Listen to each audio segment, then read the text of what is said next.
Hi hello నమస్తే welcome to విజయ మా ఊరు ఆడియో బుక్స్ ఛానల్. నేను విజయలక్ష్మిని. ఫ్రెండ్స్, నవల స్రవంతిలో గిరిజా కళ్యాణం శ్రీమతి యద్దనపూడి సులోచన రాణి గారి నవల ఆడియోగా వినిపిస్తున్నాను కదా. మరి ఈరోజు గిరిజా కళ్యాణం నవల ఆడియో 11వ భాగం వినిపించబోతున్నాను. మరి ఆలస్యం చేయకుండా కథలోకి వెళ్ళిపోదాం పదండి.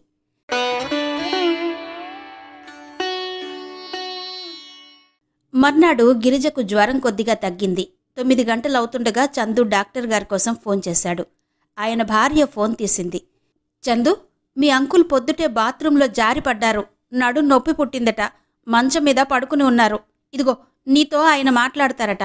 ఫోన్ ఇస్తాను, ఒక్క క్షణం ఉండు అంది. 2 నిమిషాలు అయిన తర్వాత ఆయన కంఠం వినిపించింది. చందు ఆయన ఎలా పడ్డాడో ఇప్పుడు ఎలా ఉందో పరామర్శ చేశాడు. బాత్రూంలో పడ్డ కేసులు కొంచెం కష్టమే. అందుకే పెద్దవాళ్లు టాప్ లేని బాత్రూమ్స్ పెట్టుకునే అలవాటు చేశారు. అలా అయితే సూర్యరశ్మి పడి క్రిమికీటకాదులు పోవడమే కాకుండా ఇలా పాకుడు పట్టే ప్రమాదాలు కూడా జరగవు. గిరిజకి ఎలా ఉంది అన్నారాయన. టెంపరేచర్ 100 డిగ్రీలుంది. బ్యాండేజ్కి నుదుటి మీద రక్తం అట్టకట్టి ఉంది. బ్యాండేజ్ నువ్వు మార్చి కట్టు అన్నారాయన. నేనా అన్నాడు చందు. అవును, చూడు, అదేం పెద్ద కష్టమేమీ కాదు అంటూ ఆయన మళ్లీ బ్యాండేజ్ ఎలా కట్టాలో చెప్పారు. ఫోన్ పెట్టేసి వచ్చేసరికి గిరిజ మంచం మీద కూర్చుని సాయన్నిచ్చిన హార్లిక్స్ తాగుతోంది. చందు డాక్టర్ గారు బాత్రూంలో పడి గిరిజను చూడ్డానికి రాలేని పరిస్థితి గురించి చెప్పాడు. చందు చెప్పగా సాయన్న దూది బ్యాండేజ్ క్లాత్ తెచ్చాడు. మంచం మీద గిరిజకి ఎదురుగా కూర్చుని జాగ్రత్తగా ఆ దూది పెట్టి కట్టుకట్టాడు. బ్యాండేజ్ ముడి వేయడానికి గిరిజ తల వంచింది. అతను ముడి సరిగ్గా లేదని మళ్లీ గిరిజ తల పట్టుకుని గట్టిగా వేశాడు. ఆ పూట చందు ఇంట్లోనే ఉన్నాడు. వేళకి తనే స్వయంగా వచ్చి మందు ఇచ్చాడు. గిరిజ ఒక్క మాట కూడా మాట్లాడలేదు. గిరిజకి ఆ సాయంత్రం జ్వరం తగ్గింది. మర్నాడు గిరిజ పత్యం తింది. చందు పేక పట్టుకుని వచ్చాడు. గిరిజ లేచి కూర్చుంది. చందు గిరిజకి పేక ఎలా ఆడాలో నేర్పించాడు. మొదట గిరిజకి నేర్పడంలో ఇద్దరి ఆట అతనే ఆడాల్సొచ్చింది. ఇద్దరి ఆటలు తనే ఆడినా గిరిజ గెలిచిన డబ్బులు గిరిజకిచ్చేశాడు. ఆట నేను ఆడనే లేదు, ఇవి నాకెలా వస్తాయి అంది గిరిజ.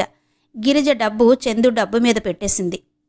నోనో, ఆటంటే ఆటే, నియమం చెడకూడదు అన్నాడు చందు. చందు ఆ డబ్బు తీసి గిరిజ వైపు పెట్టి మిగతాది జేబులో వేసుకున్నాడు. ఇంతలో సాయన్న ఫోన్ వచ్చిందంటూ వచ్చి ఇచ్చాడు. రమేష్ పిలుస్తున్నాడు చిన్నబాబు అన్నాడు. చందు క్షణంసేపు గిరిజ వైపు చూశాడు. గిరిజ ఆ మాటే విననట్టు పేక ముక్కలు కలుపుతోంది. నేనింట్లో లేనని చెప్పు అన్నాడు చందు. సాయన్న తల ఊపి వెళ్ళిపోయాడు. పేకాటలో కూర్చుంటే టైమే తెలీదు. చందు మధ్యలో లేచి వెళ్ళి టేప్ రికార్డర్ తెచ్చి టేబుల్ మీద పెట్టి ఆన్ చేశాడు. పాటకి తల ఊపుతూ పేక తీసుకోసాగాడు. సాయంత్రం అవుతుండగా మేనేజర్ వచ్చాడు. అకౌంట్స్ బుక్స్ తీసుకొచ్చాడు. అక్కడ పెట్టి వెళ్ళండి అన్నాడు సీరియస్గా చందు. మేనేజర్ వెళ్లబోయే ముందు చెప్పాడు. చిన్నబాబు, మన ఫ్యాక్టరీలో రంగయ్య కూతురు పెళ్ళట, సాయం చెయ్యమని వచ్చాడు అని చెప్పాడు. పెళ్ళా?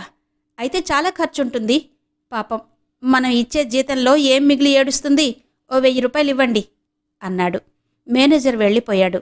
గిరిజ అతను వేసిన పేక ముక్కలు కలుపుతూ అంది. డబ్బు మీరే స్వయంగా ఇస్తే పోయేది, అతన్నెందుకు ఇమ్మనడం? ఏ తప్పే ఉంది? తప్పేం లేదు. ఇలాంటి ఇచ్చిపుచ్చుకోవడాల్లో ఎప్పుడూ యజమానికి నౌకరికి ప్రత్యక్ష సంబంధం ఉండాలని తాతయ్య చెబుతూ ఉండేవారు. ఎందుకంటే మీరిప్పుడు 1000 రూపాయలు ఇమ్మన్నారు. అతను ఎంత ఇస్తాడో మనకు తెలీదు. ఎంత ఇచ్చాడు అని రంగయ్యను అడుగుతామనుకోండి, నా మీద నమ్మకం లేదా అంటూ మేనేజర్ గారికి కోపం వస్తుంది. అదంతా అనవసరంగా మనం కల్పించుకున్న రగడవుతుంది. గిరిజ చెప్పేది చందు శ్రద్ధగా విన్నాడు. నిజమే సుమా అన్నాడు. పేకాట ముగిసింది. భోజనాలయ్యి ఇద్దరూ వచ్చారు. చందు మేనేజర్ పెట్టి వెళ్లిన పుస్తకాలు తెరిచి ఒక్కొక్క పేజీ మీద వరుసగా సంతకాలు పెట్టేస్తున్నాడు. గిరిజ కనుబొమ్మలు ముడిపడినాయి. అదేంటి, ఆ లెక్కలేవి చూడకుండా అలా సంతకాలు పెట్టేస్తే ఎలా అంది. చూస్తే మాత్రం ఏం ప్రయోజనం? నాకవేంటో అర్థమైతేగా. అతని ఎదుటే ఇలా సంతకాలు పెట్టేస్తే బాగుండదని అక్కడ పెట్టి వెళ్ళమని చెప్పేస్తాను. నా దగ్గర ఆ పుస్తకాలుంటే నేను చెక్ చేశానని ఆ మేనేజర్ అనుకుంటారు అన్నాడు చందు. బాగుంది. లెక్కల్లో ఎక్కడా రిమార్కులు లేకపోతే వాళ్లకు తెలియదా? లెండి, నేను చూస్తాను అంది గిరిజ. చందు లేచాడు. అతను వచ్చి సోఫాలో కూర్చున్నాడు. గిరిజ చందు ఖాళీ చేసిన కుర్చీలో కూర్చుంది. పుస్తకాల్లో లెక్కలు చూడసాగింది. ఒకచోట రెడ్ పెన్సిల్తో మార్కు వేస్తూ, ఇదేంటి మీ పేర క్రిందటి నెలలో 7,000 ఖర్చుంది. 7,000 ఏం చేశారు అంది. 7,000? నేను తీసుకున్నది 1,000 రూపాయలే. బాగా గుర్తు చేసుకోండి. చందు గుర్తు చేసుకున్నాడు. లేదే, నేనసలు క్రిందటి నెల ఎక్కువగా బయటకు వెళ్లనే లేదు. 500 రూపాయలు కావాలంటే రమేష్కిచ్చాను. మిగతాది చిల్లర ఖర్చులయ్యాయి. గిరిజ జాగ్రత్తగా చూసింది. నా అనుమానం 1ని 7గా మార్చి ఉంటారు అంది. ఏంటి, నిజమా? నేను సంతకం పెట్టానా? చూడండి. చందు లేచి వచ్చి చూశాడు. అక్కడ 7 అంకె స్పష్టంగా ఉంది. చందు గుర్తు చేసుకున్నాడు. ఆ రోజు నాకు గుర్తుంది. రమేష్ వచ్చాడు. నేను బయటకు వెళ్లే తొందరలో ఉన్నాను. మేనేజర్ రసీదు కావాలన్నాడు. ఖాళీ రసీదు మీద సంతకం పెట్టి ఇచ్చేసి వెళ్ళిపోయాను అన్నాడు చందు. చూశారా, మీరు లెక్కలన్నీ తనిఖీ చేసి సంతకం పెట్టేస్తున్నారు. ఆ వివరాలు ఇక మీరు చూడరు. 6,000 రూపాయలు మేనేజర్ జేబులోకి వెళ్ళిపోయాయి. రెడ్ లైన్ని ఇంకోసారి బాగా గీసి పక్కన క్వశ్చన్ మార్కు పెడుతూ అంది. చందు గిరిజ వైపు సంభ్రమంగా ఆనందంగా చూశాడు. Thanks allot. ఈ రోజు నుంచి నువ్వే లెక్కలు చూడు బాబు. ఇలా ఈ 6 నెలల నుంచి వీళ్ళు ఎంత డబ్బు మాయం చేశారో అన్నాడు చందు. నేను చూడను, మీకు నేర్పుతాను అంది గిరిజ. నాకా? చందు దండం పెట్టాడు. వద్దు బాబు, పరమ బోర్. గిరిజ అతని వైపు క్షణంసేపు చూసింది. చూడండి, పేకాట కూడా నాకు పరమ బోర్.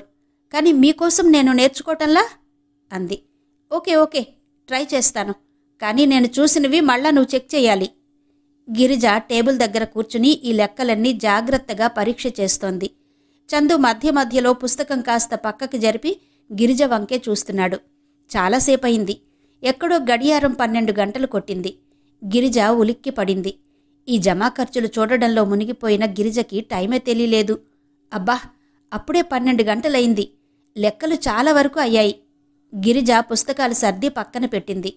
ట్యూబ్లైట్ తీసి బెడ్లైట్ వేసింది. చాలాసేపటి వరకు కూర్చోవడం వల్ల మెడలు నొప్పి పెట్టాయి. ఒళ్ళు విరుచుకుని తన మంచం దగ్గరకొచ్చింది. చందు సోఫాలో నిద్రపోతున్నాడు. అతడి గుండెల మీద పుస్తకం ఉంది. ఓ పక్కకి తిరిగి చెంపకి చెయ్యి ఆనించుకుని పడుకుని ఉన్న గిరిజ నిద్రపోతున్న చందునే చూస్తోంది. నిద్రలో అతని ముఖం పసితనం గుర్తుకు తెచ్చే అమాయకత్వంతో నిండి ఉంది. గారాబంతో చెడిపోయాడుగాని, లేకపోతే చందు అంత మంచి కుర్రాడు లేడమ్మా. రాజగోపాలరావు గారి మాటలు గుర్తొచ్చాయి. గిరిజ కళ్లమీదకి నిద్రొచ్చేసింది. రెప్పలు భారంగా నిద్రాదేవతని ఆహ్వానిస్తున్నట్టుగా మూతలు పడ్డాయి. నిద్ర పడుతూ పడుతూ ఉన్న గిరిజకి ఏదో మూలుగులాంటిది వినిపించడంతో హఠాత్తుగా మెలకు వచ్చింది. ఉలిక్కి పడ్డట్టుగా కళ్ళు తెరిచి చూసింది. సోఫా మీద పడుకున్న చందు మూలుగుతున్నాడు. అతని శరీరం క్రిందికి పైకి సాగుతోంది. అతని చేతులు గుప్పెళ్లుగా బిగుసుకుంటున్నాయి. అతని ఒంటి నిండా చెమటలు తెగ కారుతున్నాయి. పళ్ళు నూరుకుంటున్నట్టుగా దవడలు ఎముకలు తేలి కనిపిస్తున్నాయి. గిరిజ గభాలన లేచి కూర్చుంది. నో! చందు నిద్రలోనే గుప్పిళ్లుగా మారిన చేతుల్ని ఎత్తి ముఖానికి అడ్డంగా పెట్టుకున్నాడు. అతను భయంకరమైన యాతనకి గురవుతున్నట్టుగా అతని శరీరం పాములా మెలికలు తిరుగుతోంది. నో అంటూ అరుస్తున్నాడు. గిరిజ గభాలన వెళ్ళింది. అతని ఒంటి మీద చెయ్యి వేసింది. చందు అంటూ కదిపింది. గిరిజ బాగా భుజాలు పట్టి కుదుపగా అతను కాస్త శాంతించాడు. కళ్ళు తెరిచి కూర్చున్నాడు. అతని చూపులు ఇంకా భయవిహ్వలంగానే ఉన్నాయి. ఓహ్ రోజీ, సేవ్ మీ ప్లీజ్. అతను గభాలన గిరిజ మెడ చుట్టూ చేతులు వేసి గుండెల్లో ముఖం దాచుకున్నాడు. రోజీ, నేనెప్పుడు నిన్ను మర్చిపోను అస్పష్టంగా అంటున్నాడు. అతను లాగడంలో గిరిజ సోఫా మీద కూర్చుండిపోయింది. Rosy, I love you. అతను గిరిజ మెడని చెంపలని ముద్దు పెట్టుకున్నాడు. గిరిజ నిటారుగా కూర్చుంది. కొద్దిసేపటికి అతను శాంతించాడు. గిరిజ అతన్ని వెనక్కి కానించి పడుకోబెట్టింది. వెళ్ళి మంచినీళ్లు తెచ్చింది. చందు, ఈసారి పిలవగానే అతను కళ్ళు తెరిచాడు. మంచినీళ్లు గ్లాస్ చూపించింది. మొదట అతనెవరో అర్థం కానివాడిలా చూశాడు. గిరిజ అతన్ని లేపి కూర్చోబెట్టి మంచినీళ్లు తాగించింది. అతనికి పూర్తిగా మెలకు వచ్చింది. గభాలన సోఫా మీద నుంచి లేచాడు. అబ్బా, ఇక్కడ చెమట పోస్తోంది అన్నాడు. ఒక్క క్షణం ఆ గదిని గిరిజని తదేకంగా చూశాడు. అరే, నేనిక్కడే నిద్రపోయానా? నా గదిలోకి వెళ్తాను అంటూ అక్కడి నుంచి కదిలి వెళ్ళిపోయాడు. గిరిజ వచ్చి మంచం మీద పడుకుంది. Rosie, I love you. అతని మాటలే వినిపిస్తున్నాయి. రోజీ ఎవరు? అతని కలల్లో భయంకరంగా వెంటాడే ఈ రోజీ ఎవరు? గిరిజ అదే ఆలోచిస్తూ పడుకుంది.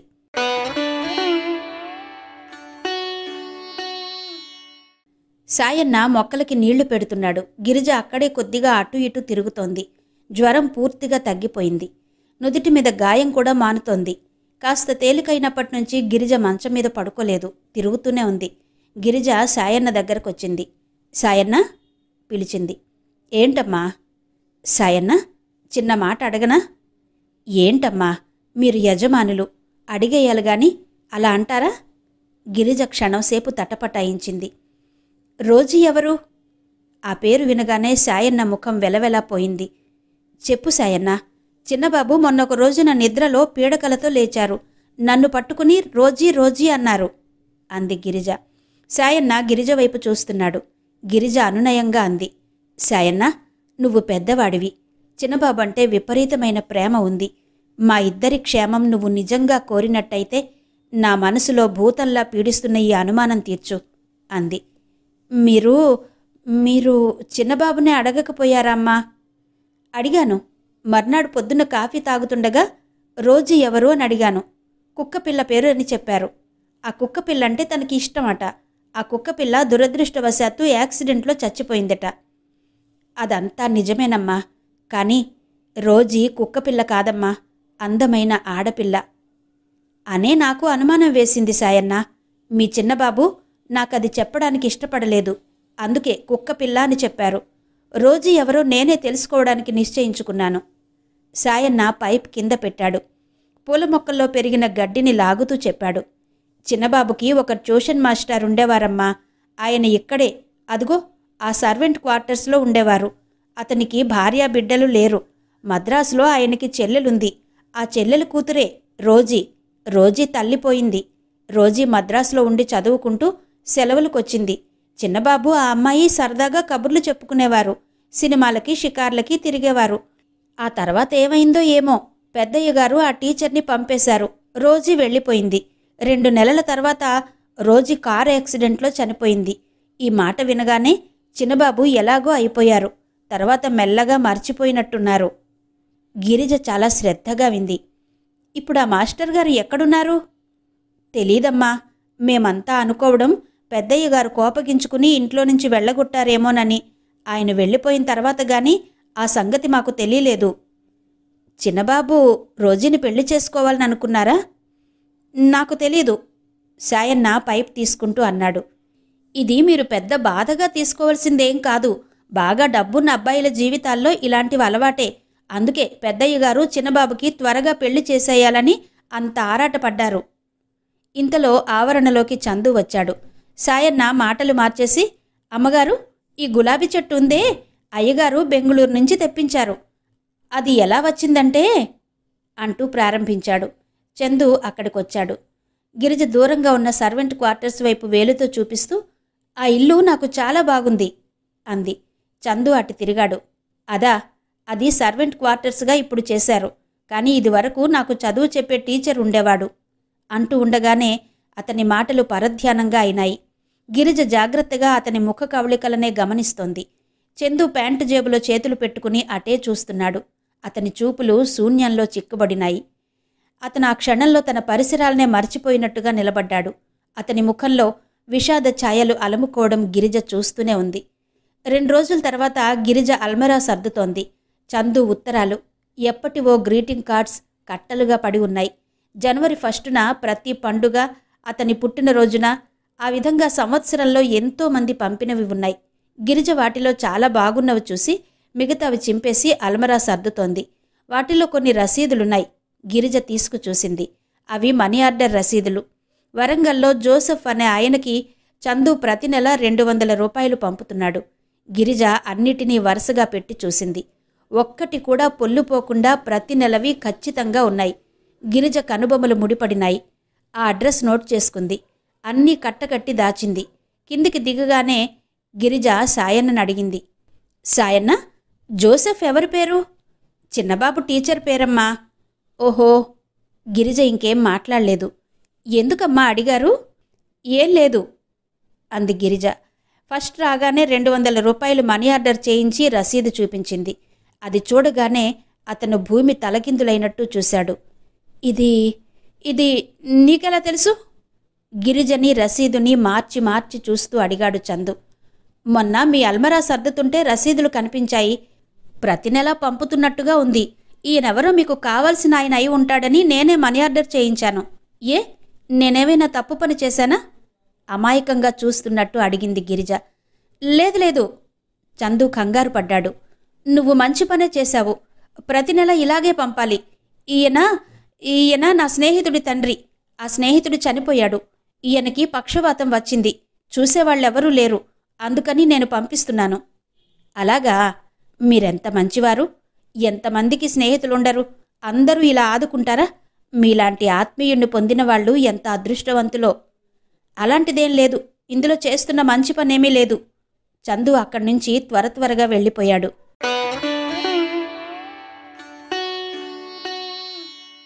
మేనేజర్ ఖాతా పుస్తకాలు తీసుకుని గిరిజ దగ్గరకొచ్చాడు.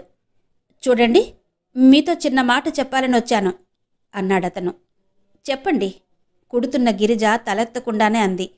మొన్న అకౌంట్స్లో చిన్నబాబు పేరిట 1000 రూపాయలకు బదులు 7,000 రూపాయలను పడింది. అది చాలా పొరపాటే, క్షమించరాని నేరమే. చిన్నబాబు నన్ను ఉద్యోగంలో నుంచి మానేసి వెళ్ళిపోమ్మని చెప్పారు. గిరిజ వింటూ కూర్చుంది. నేనిలా అర్ధాంతరంగా వెళ్ళిపోతే మీకే నష్టం. ఏ అకౌంట్స్ ఎలా మేనేజ్ చేశానో నేను చెప్పకపోతే మీకు తెలీదు. అసలు ఇలాంటి పొరపాటు జరిగిందంటే నాకే సిగ్గుగా ఉంది. నేనే మానేద్దామని అనుకున్నాను. కానీ రాజగోపాలరావు గారు గుర్తుకొచ్చారు. దాదాపు 10 సంవత్సరాల నుంచి నేను ఆయన సొమ్ము తింటూ బ్రతుకుతున్నాను. నాకు పెళ్లి ఆయనే చేశారు. పిల్లలకి అక్షరాభ్యాసం ఆయన చేతనే చేయించాను. ఈ స్థితిలో చిన్నబాబును వదిలి వెళ్లడం అనేది నాకు సబబుగా తోచలేదు. మీకు కూడా ఒక్క మాట చెప్పి వెళదామని వచ్చాను. మీరు కూడా నేను చేసింది తప్పేనంటే ఇవిగో పుస్తకాలు, ఇవిగో బీరువా తాళం చెవులు. గిరిజ వాటిని అందుకోలేదు. ఏమంటారు అన్నాడతను. నేను చిన్నబాబుతో మాట్లాడతాను. అది విన్న తర్వాత కూడా ఆయన మిమ్మల్ని తీసేయాలని అనుకుంటే ఇక ఆయన ఆపడం ఆ దేవుడి తరం కూడా కాదు అంది గిరిజ. మేనేజర్ క్షణంసేపు గిరిజ వైపు చూశాడు. ఈ అమ్మాయి చాలా తెలివిగలది. అదే ఇంకో అమ్మాయి అయితే నేను ఒప్పిస్తాలేండి, మీరు మీ ఉద్యోగం చేసుకోండి అనేది. గిరిజ తెలివిగలది కాబట్టి బాధ్యత తన మీద లేనట్టు చెప్పింది అనుకున్నాడతను. ఆయన ఫైల్స్ తీసుకుని వెళుతుంటే సాయన్న ఎదురయ్యాడు. అలాగే మేనేజర్ వైపు చూస్తున్నాడు. మేనేజర్ కోపంగా అన్నాడు. ఏంటోయ్ అలా చూస్తావు? పో పో, వెళ్ళి నీ పని చూసుకోరాదు. 25 ఏళ్ల నుంచి నేను ఈ ఇంట్లో పని చేస్తున్నానండి. నాకు నా పని చూసుకోమని ఎవ్వరూ చెప్పలేదు ఇంతవరకు అన్నాడు సాయన్న. ఇదివరకు రోజులా ఇవి? ఎంత మారాయి? లెక్కలేంటో తెలియని వారంతా వచ్చి అకౌంట్స్ చూస్తుంటేను అని విసురుగా వెళ్ళిపోయాడు మేనేజర్. ఆ సాయంత్రం ఇంటికి రాగానే చందు గిరిజన్ అడిగాడు. ఆ మేనేజర్ని ఉండమని చెప్పావుట ఏంటి అని. చెప్పాను. ముందు మీరు బట్టలు మార్చుకుని కాఫీ తాగితే ఎందుకు ఇలా చెప్పానో చెబుతాను అంది. అతను కాఫీ తాగుతుండగా గిరిజ చెప్పింది. తాతయ్య ఏం చెప్పారంటే, చాలా కాలంగా ఉన్న నౌకర్ని మనం తీసేస్తే డబ్బు ఇవ్వాలి. తీసేయదలుచుకుంటే అతనే మానేసేలా మనం చెయ్యాలి. ఇంకోటేంటంటే, అతను ఉన్నప్పుడే అతని ద్వారానే మనం ఆ పనేంటో తెలుసుకోవాలి. ఇప్పుడు మేనేజర్ గారిని అలా అర్ధాంతరంగా తీసేసామనుకోండి, నష్టం ఎవరికి? మీకే. నాకేం నష్టం? లోకం గొడ్డుపోయిందా? ఇంకో 100 ఎక్కువ ఇచ్చానంటే రేపి పాటికి ఇంకో మేనేజర్ వస్తాడు. వచ్చి ప్రయోజనమేంటి? అతను కూడా ఇంతే చేస్తాడు. నౌకర్లని మనం ఎప్పుడూ డబ్బుతో మాత్రమే కాకుండా డబ్బుతో పాటు అభిమానంతో కూడా ఆకట్టుకోవాలి. తర్వాత తప్పులు చేయడం మానవ సహజం. ప్రతి తప్పు వెనుక కొన్ని కారణాలుంటాయి. తప్పు పట్టుకోగానే ఆ కారణాలు మనం సరిగ్గా గ్రహించాలి. ఒకసారి వార్నింగ్ ఇవ్వాలి. కొంతమంది యజమాని గమనిస్తున్నాడంటే చెయ్యరు. చాలా చోట్ల యజమాని అశ్రద్ధే ఇలాంటి అవినీతికి పురుగొల్పుతుంది. ఇప్పుడు మేనేజర్ని తీసేస్తానని మీరు కోపంలో అనేశారు. రేపు ఇన్కమ్ ట్యాక్స్ రిటర్న్స్ ఫైల్ చేయాలి. ఎవరు చేస్తారు? ఇంత హఠాత్తుగా ఇంకొకరిని మనం పెట్టుకున్నా అతనికి ఆ లెక్కలు అర్థం కావాలి కదా. తాతయ్య అంటారు, వ్యాపారం చేసేవాళ్లకి నోటి నిగ్రహం బాగా ఉండాలట. ఎవరైనా వచ్చి మన ముఖం మీద తిట్టినా ఎందుకు తిట్టారా అని మొదట ఆలోచించి ఆ తర్వాత దాన్ని ఎలా ఎదుర్కోవాలో చూడాలట. మేనేజర్కి వార్నింగ్ ఇచ్చి ఇక నుంచి జాగ్రత్తగా ఉండమని చెప్పండి. మీరు అతన్ని అట్టి పెట్టుకోవడం అతనికి ఫేవర్ చేసినట్టే అనిపించాలి, కానీ అతని కోసం భయపడినట్టు ఉండకూడదు. తెలిసిందా? చందు చాలా ముగ్ధుడైనట్టు చూశాడు. గిరిజ, తాతయ్య దగ్గర నేను 25 సంవత్సరాల నుంచి ఉన్నాను. నువ్వు పట్టుమని 10 నెలలు కూడా లేవు. నీకివన్నీ ఎలా తెలిసినాయి? ఆశ్చర్యంగా అడిగాడతను. నాకు తెలుసుకోవాలని ఆసక్తి ఉంది, మీకు లేదు, అంతే తేడా అంది గిరిజ. నాకనిపిస్తోంది ప్రతి వ్యక్తికి భార్య ఇంత తెలివిగలదైతే అన్ని విషయాలు చూసుకోవడం ఎంతో తేలిక కదూ. నువ్వున్నావనే ధైర్యం నాకుంది. ఇప్పుడు ఆఫీస్ పని భయం వేయడం లేదు, చాలా తేలిగ్గా అనిపిస్తోంది. గిరిజ ముఖం తిప్పుకుంది. చందు నోటి నుండి విన్న మొదటి ప్రశంస అది.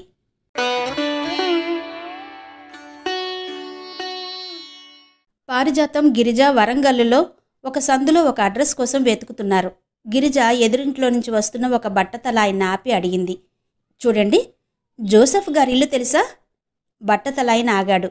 ఆయనకి చెవుడులా ఉంది. ఏమిటి అని అడిగాడు. చచ్చాం అంది పారిజాతం. గిరిజ చేతిలో కాగితం ఆయనకిచ్చింది. ఆయన అది చూశాడు. ఓహో, టీచర్ గారిల్లా? అదిగో ఆ సున్నం వేసుందే ఆ పెంకుటిల్లు, అందులో ఎడంపక్క పోర్షన్. వెళ్ళండి, ఆ గేటు తీసుకువెళ్తే పడక కుర్చీలో పడుకుని పిల్లలకి పాఠాలు చెబుతూ ఆయనే మీకు కనిపిస్తాడు అనేసి వెళ్ళిపోయాడతను. అమ్మయ్యా, ఈ వీధంతా దున్నేసి ఎలాగైతేనే పట్టేసుకున్నాం అంది పారిజాతం. గిరిజ, పారిజాతం ఇద్దరూ గేటు తీసుకుని లోపలికి వెళ్లారు. ఆ ఆవరణలో 4-5 కాపురాలున్నట్టున్నాయి. బిలబిలలాడుతూ పిల్లలు చాలామంది ఉన్నారు. వాకిట్లో చీరలు ఆరవేసి ఉన్నాయి. కోళ్లు గునగున అటూ ఇటూ పరిగెత్తుతున్నాయి. ఆ చెవిటాయన చెప్పింది నిజమే. ఎడమవైపున చివరగా ఉన్న పోర్షన్లో ఒక ఆయన పడక కుర్చీలో కూర్చుని ఉన్నాడు. ఆయనకి పక్కన ఉన్న అరుగు మీద ఆడపిల్లలు కూర్చుని ఉన్నారు. వాళ్ల చేతుల్లో పుస్తకాలున్నాయి.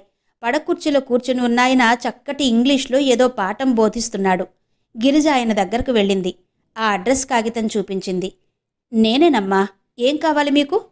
ఆయన కళ్ళజోడులో నుంచి చూస్తూ అడిగారు. నా పేరు గిరిజ, నేను రోజీ క్లాస్మేట్నండి, మాది మద్రాస్. రోజీ పేరు వినగానే ఆయన ముఖంలో ఆసక్తి వెల్లువలా వచ్చింది. అరెరే, నిజంగానా? కూర్చోండి కూర్చోండి. అమ్మా విజయ, ఆ పక్క యేసుదాస్ని అడిగి నేనివ్వమన్నానని 2 కుర్చీలు అడిగి పట్టుకురామ్మా అన్నాడు. విజయ కుర్చీలు తెచ్చివేసింది. గిరిజ కూర్చుంటూ పారిజాతాన్ని పరిచయం చేసింది. ఈ అమ్మాయి నా ఫ్రెండ్ అండి, ఈ ఊరే, వాళ్ల ఇంటికి వచ్చాను. నేను హైదరాబాద్లో ఎంక్వైరీ చేస్తే మీరు ఈ ఊళ్ళో ఉన్నారని తెలిసింది అంది. ఈ అడ్రస్ ఎవరిచ్చారు అడిగాడాయన. చంద్రశేఖర్ అని రాజగోపాలరావు గారి మనవడట, ఆయనిచ్చారు. ఆ పేరు వినగానే ఆయన ముఖం సీరియస్గా అయింది. విజయ, ఈ పూట మీకింక సెలవు, రేపు రండి అన్నాడాయన. అలాగే సార్.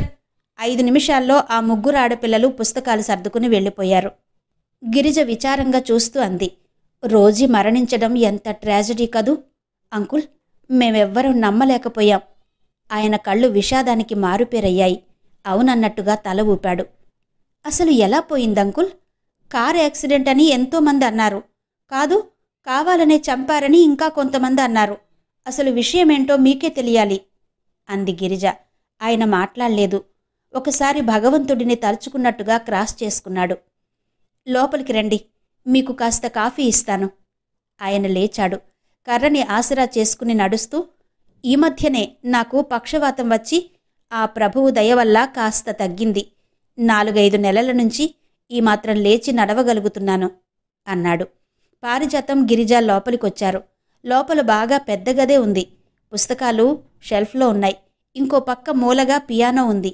దానిమీద పోనీటేల్ కట్టుకుని వీకట్తో మెడగల బ్లౌజ్ వేసుకున్న ఒక అమ్మాయి ఫోటో ఉంది. గిరిజ ఆ ఫోటో రోజీదే అయి ఉంటుందని ఊహించింది. అంకుల్, ఆల్బం లేదా అని అడిగింది. ఉంది, అదుగో ఆ పుస్తకాల బీరువా తెరిస్తే అందులో పయ్యారలో ఉంది అంటూ ఆయన వంట ఇంట్లోకి వెళ్ళాడు. గిరిజ పుస్తకాల బీరువా తెరిచింది. ఆల్బం పుస్తకాల మీదనే పెట్టి ఉంది. అది తీసి చూసింది. అందులో పియానో మీద ఉన్న అమ్మాయి ఫోటోలు చాలా ఉన్నాయి. కాలేజీ ఫోటోలు కూడా ఉన్నాయి. అందులో చందు ఫోటోలున్నాయి. చందు, రోజీ కలిసి ఉన్నవి కూడా అనేక ఉన్నాయి. ఒకచోట రోజీ బర్త్డే కేక్ కట్ చేస్తున్నట్టుగా, మరోచోట రాజగోపాలరావు గారింట్లో గ్లాస్ హౌస్ దగ్గర పైనుంచి వేళ్లాడుతున్న ఆకుపచ్చ తీగలను చేత్తో పట్టుకుని నిలబడి ఉంది. ఆ ఫోటోల్లో రోజీతో పాటు రాజగోపాలరావు గారి ఇల్లు కూడా రకరకాల కోణాల్లో కనిపిస్తోంది. రోజీ పియానో దగ్గర కూర్చుని వాయిస్తున్నవి చాలా ఉన్నాయి. గిరిజ ఆల్బం చేత పట్టుకుని జోసెఫ్ ఉన్న వంట ఇంట్లోకి వచ్చింది. అంకుల్, మీకెందుకు శ్రమ, నేను కలుపుతాను, ఉండండి అంటూ కాఫీ 3 కప్పుల్లో పోసి చకచకా తనే కలిపింది. ముగ్గురూ వచ్చి పియానో ఉన్న గదిలో కూర్చున్నారు. పారిజాతం అక్కడున్న పుస్తకాలను, గోడకున్న క్యాలెండర్లను తదేకంగా పరిశీలిస్తోంది.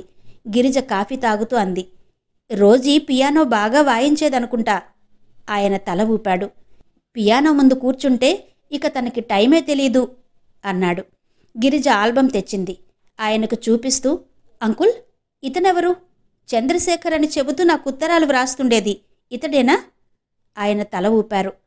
అతన్ని పెళ్లి చేసుకోవాలని అనుకుంటున్నానని వ్రాసింది. మరి పెళ్ళెందుకు జరగలేదు? అంతా దైవ నిర్ణయం. ఆయన పైకి వేలు పెట్టి చూపించారు. అసలేమైంది అంకుల్? రోజీ మరణించడం మాకంతా ఒక మిస్టరీ అంది గిరిజ. చెప్పానుగా తల్లి, అంతా దేవుని లీల అని.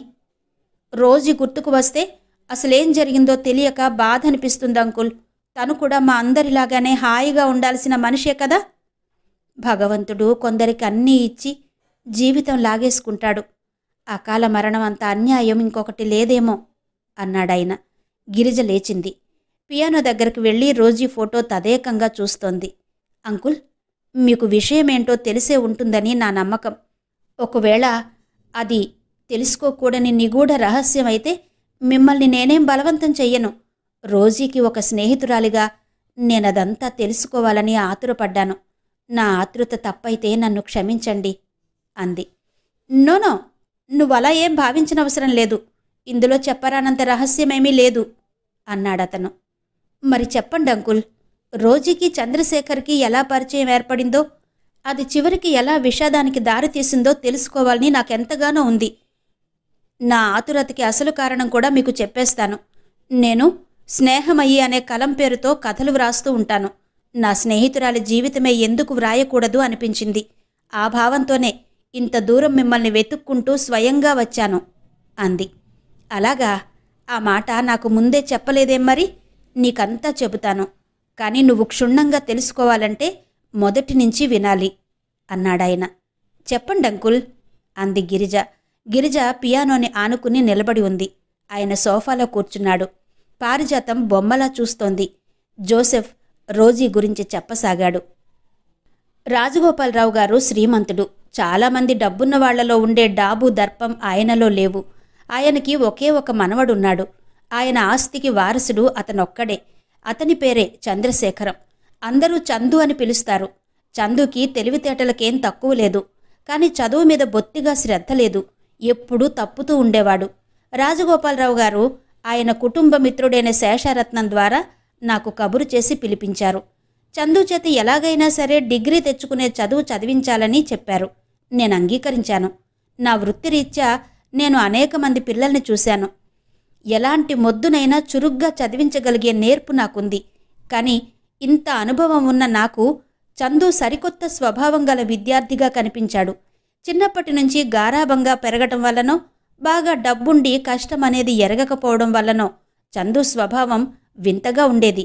ఎంతసేపు ఎదుటివాళ్లు తన కోసం ఏదైనా చేయాలి, ఎదుటివాళ్ల నుంచి తనకు ఆనందం దొరకాలి. అలా దొరకని మనుషుల్ని అతను క్షణం కూడా భరించలేడు. అతని ఇంట్లో తాతయ్య, నౌకర్లు, చివరికి అతని ఫ్రెండ్స్ అందరూ కూడా అతని స్వసుఖం కోసం, ఆనందం కోసమే అన్నట్టుగా ఉండేవాళ్లు. అతనొక్కసారి చదివితే వచ్చేసేదే, కానీ చదివేవాడు కాదు. పుస్తకాలు చూడగానే దండం పెట్టేవాడు. అంకుల్, మనిషి విజ్ఞానానికి, తెలివితేటలకి ఈ డిగ్రీలు కొలబద్దలు అనే పెద్ద భ్రమ మన వాళ్లలో బాగా పాతుకుపోయింది. విజ్ఞానం కోసం తప్పక చదవాల్సిందే, కానీ డిగ్రీ కోసం చదవనవసరం లేదు. మా క్లాస్మేట్స్ ఇద్దరున్నారు. ఇద్దరూ బాగానే చదివేవాళ్లు. పరీక్షలో ఒకతను పాస్ అయ్యాడు, ఒకతను ఫెయిల్ అయ్యాడు. అంత మాత్రాన పాస్ అయిన అతను తెలివిగలవాడు, ఫెయిల్ అయినవాడు తెలివి తక్కువవాడు అంటే ఎలా? అంకుల్, అసలు ఈ పరీక్షలనేవి ఎందుకు? ఫలానా మనిషికి ఫలానా విద్యలో బాగానే విజ్ఞానం ఉంది అని సర్టిఫై చేయడానికి, అంతేగా. అందుకే ఈ డిగ్రీలు ఉద్యోగాలకి చూపుడు వేళ్లుగా మారినాయి. నాకు ఉద్యోగం అవసరం లేదు, అందుకే నేను పరీక్షలు వ్రాయను. ఒకసారి ఫెయిల్ అయితే నాకు బాధగా ఉంటుంది. ఊరకే చదవమంటారా? ఎంతైనా చదువుతాను. ఆ చదివే చదువులో నాకు ఆనందం, తృప్తి కలగాలి. నేనేదైనా నేర్చుకుంటే అది నా కోసంగా ఉండాలి. నేనే పని చేసినా అందులో నాకు ఆనందం లభించాలి. ఆనందం లభించని పనులు కూడా కొంతమంది చేస్తారు, కానీ వాళ్ళు మనుషులు కారు, మరలనుకోండి. ఐ పిటీ దెమ్ అన్నాడు చందు ఆ రోజు. నేను విభ్రాంతిగా చందు వైపు చూసేవాడిని. నేనితనికి చదువు చెబుతానని వచ్చాను, కానీ చందుయే నాకు చదువు నేర్పేలా ఉన్నాడు. ఇతనిలో జీవితం పట్ల కొత్త రకమైన ఆలోచనలున్నాయి. అందరూ ఆలోచించే ధోరణికి ఇతని ధోరణి పూర్తిగా భిన్నంగా ఉండేది. షేక్స్పియర్ డ్రామా గురించి చెబుతుంటే ఎన్ని గంటలైనా శ్రద్ధగా కదలకుండా కూర్చుని వినేవాడు. మనవడిని పెద్ద డిగ్రీ హోల్డర్గా చెయ్యాలని తాతగారి తాపత్రయం. రాజగోపాలరావు గారు చదువుకునేటప్పుడు కాలేజీలో అన్నిటిలో ఆయనే ఫస్ట్న ఉండేవారట. ఆయన బిఏలో గోల్డ్ మెడలిస్ట్, ఎంఏలో యూనివర్సిటీ ఫస్ట్. కానీ చందుకి చదువులో తాతగారి నేర్పరితనం వచ్చినా ఆలోచన ధోరణి విభిన్నంగా ఉండడంతో అతనికి డిగ్రీ రావడం కష్టమయ్యేది. కాలేజీకి ఇష్టం ఉంటేనే వెళ్ళేవాడు, ఇష్టం లేకపోతే మానేసేవాడు. మనిషికి టైం గడిచిపోతుందని చెప్పడానికి గడియారం కానీ పనులు గుర్తు చేయడానికి కాదు అనేవాడు. బయట వాతావరణం కాస్త మబ్బుగా ఉంటే చాలు, ఇక చచ్చినా నా దగ్గర పాఠాలకు కూర్చునేవాడు కాదు. ఇంత మంచి క్లైమేట్లో బయట తిరగకుండా ఈ బందికానాలో ఎందుకు కూర్చోవాలి? అలా బయట తిరగొద్దాం రండి అంకుల్ అనేవాడు. చందు తాతగారు ఎంత కేకలేసినా నన్ను అంకుల్ అనే పిలిచేవాడు, సర్ అనేవాడు కాదు. మనుమడికి డిగ్రీలు తెప్పించే భారం నా మీద పెట్టారు కాబట్టి నేను సుఖంగా నిశ్చింతగా ఉండి చందుతో ఏకాగ్రతతో చదువు నేర్పాలని రాజగోపాలరావు గారు నాకు అనేక వసతులు కల్పించారు. నాకుండడానికి ఆ ఇంటి ఆవరణలోనే చిన్న ఇల్లు ఇచ్చారు. నాకు భోజనం, కాఫీ, టిఫిన్ అన్నీ ఆ ఇంటి మనిషి సాయన్న అన్ని వేళలా శ్రద్ధగా కనుక్కునేవాడు. నేను మెల్లమెల్లగా చందుని పరీక్షల వైపు లాగడానికి విశ్వ ప్రయత్నం చేస్తున్నాను. చందుకి డిగ్రీ తెప్పించడం నా బాధ్యత. రాజగోపాలరావు గారు నాకు ఇన్ని వసతులిచ్చి డబ్బు ఇస్తున్నప్పుడు ఆ పని చేసి తీరాలి అనుకునేవాడిని. చందుకి నేనంటే కూడా గౌరవం ఏర్పడింది. పెద్దవాళ్లంతా మీలాగా ఫ్రెండ్స్లా ప్రవర్తిస్తే మా చిన్నవాళ్లకి మనసులో మాట దాచుకుని రహస్యంగా ప్రవర్తించాల్సిన కర్మే ఉండదంకుల్ అనేవాడు. నాకు పెళ్లి కాలేదు, భార్య బిడ్డలు లేరు. కానీ మెడ్రాస్లో మరియం అనే ఒక చెల్లెలుంది. ఆ చెల్లెలి కూతురే రోజీ. మరియం కూడా కాలేజీలో లెక్చరర్గా చేస్తోంది. మరియం టైఫాయిడ్తో చనిపోయింది. బాగా సుస్తీగా ఉందని తెలిసి వెళ్ళాను. అప్పటికే మరియం చాలా క్షీణించిన దశలో ఉంది. నేను వెళ్ళిన 2వ రోజున పోయింది. నేను మరియం అంత్యక్రియలు ముగించాను. రోజీని నాతో తీసుకొచ్చాను. రాజగోపాలరావు గారు నా చెల్లెలు పోయిన వైనం విన్నారు. రోజీ నాతో పాటు ఉండడానికి అంగీకరించారు. రోజీ నాతో పాటు ఉండసాగింది. చందుకి అంత క్రితం నేనొక్కడినే ఉండడంతో సరాసరి ఇంట్లోకి వచ్చి చనువుగా తిరగడం అలవాటు. నేను రోజీని మద్రాసు నుంచి తీసుకొచ్చేసరికి అతను ఊర్లో లేడు. బెంగుళూరులో గుర్రప్పందాలున్నాయని చూడ్డానికి వెళ్ళాడు. రోజీ వచ్చిన తర్వాత మేమిద్దరం వండుకుని తినసాగాం. రాజగోపాలరావు గారు జీతం 200 పెంచారు. నా చెల్లెలు మరియం పియానో వాయిస్తుంది. రోజీకి నేర్పింది. రోజీ ఇప్పుడు తల్లి కంటే చాలా బాగా పియానో వాయిస్తుంది. పనవగానే సాయంత్రం వేళల్లో రోజీ పియానో వాయించేది.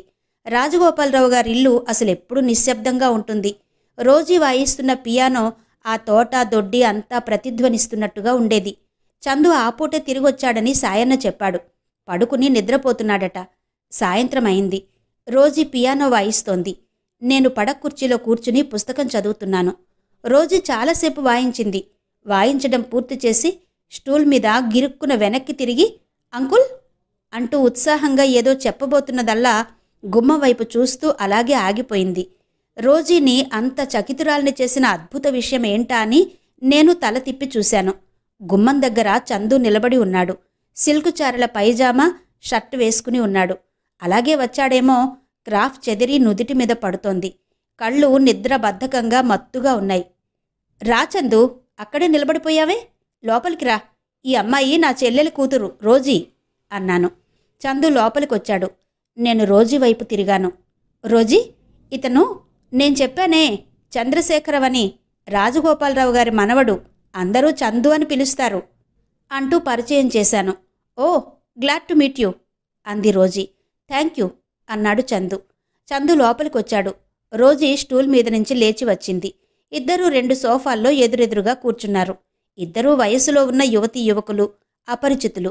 ఒకరి ముఖం వైపు ఒకరు ఆసక్తిగా మొహమాటంగా చూస్తున్నారు. నేను లోపలికి వెళ్ళాను. వంట చేసే స్టవ్ ఒకటి పాడైపోయింది. సరిగ్గా వెలగడం లేదు.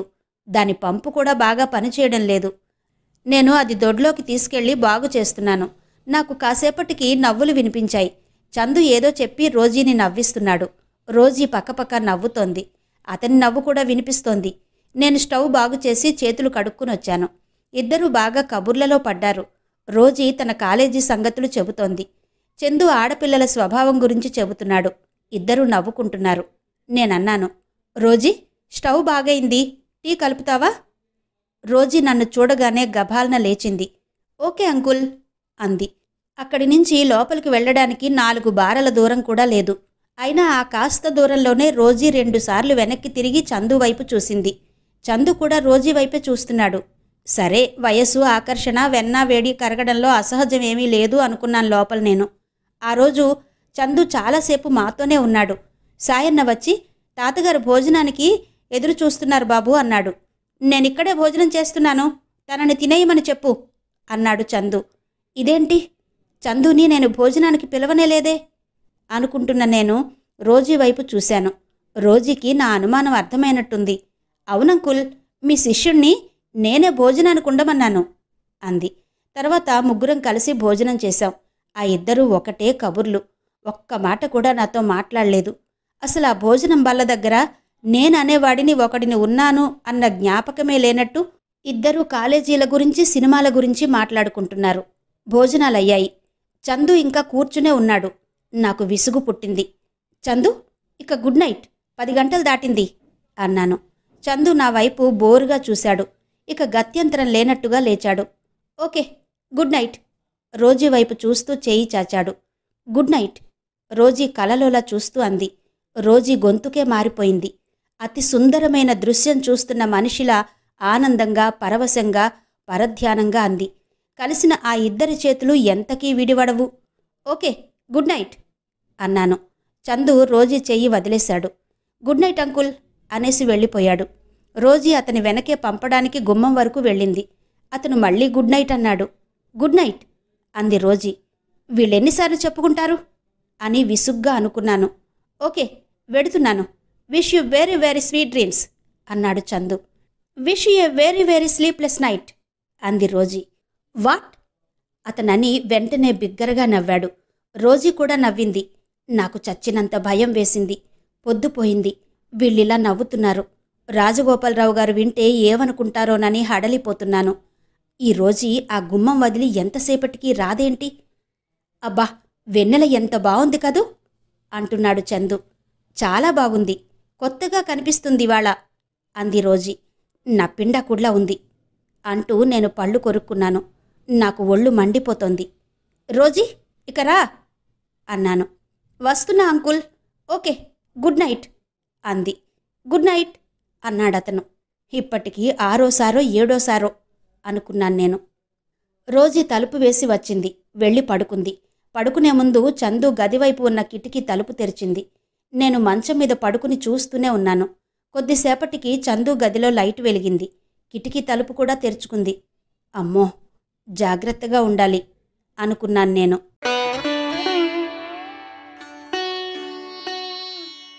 గిరిజా కళ్యాణం, శ్రీమతి యద్దనపూడి సులోచన రాణిగారి నవల ఆడియో 11వ భాగం విన్నారు కదా. మిగిలిన కథ తర్వాతి భాగాల్లో వినిపిస్తాను. అంతవరకు సెలవు. నమస్తే.